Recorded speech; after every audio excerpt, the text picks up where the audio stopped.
السلام علیکم ورحمۃ اللہ وبرکاتہ۔ صحیح بخاری حدیث نمبر 7287۔ میں عائشہ رضی اللہ عنہا کے یہاں گئی جب سورج گرہن ہوا تھا اور لوگ نماز پڑھ رہے تھے۔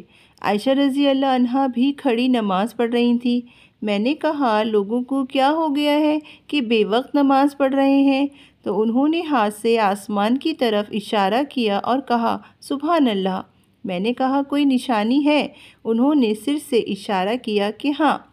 پھر جب رسول اللہ صلی اللہ علیہ وآلہ وسلم نماز سے فارغ ہوئے تو آپ نے اللہ کی حمد و ثنا کے بعد فرمایا کوئی چیز ایسی نہیں لیکن میں نے آج اس جگہ سے اسے دیکھ لیا، یہاں تک کہ جنت و دوزخ بھی، اور مجھے وحی کی گئی ہے کہ تم لوگ قبروں میں بھی آزمائے جاؤ گے دجال کے فتنے کے قریب قریب۔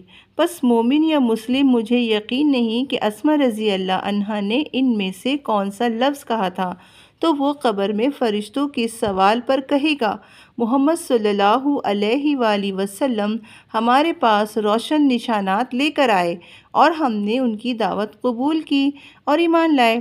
اسے کہا جائے گا کہ آرام سے سو رہو، ہمیں معلوم تھا کہ تم مومن ہو، اور منافق یا شک میں مبتلا مجھے یقین نہیں کہ ان میں سے کون سا لفظ اسماء رضی اللہ عنہا نے کہا تھا، تو وہ کہے گا حضرت صلی اللہ علیہ وآلہ وسلم کے متعلق سوال پر کہ مجھے معلوم نہیں، میں نے لوگوں کو جو کہتے سنا، میں نے بھی بک دیا۔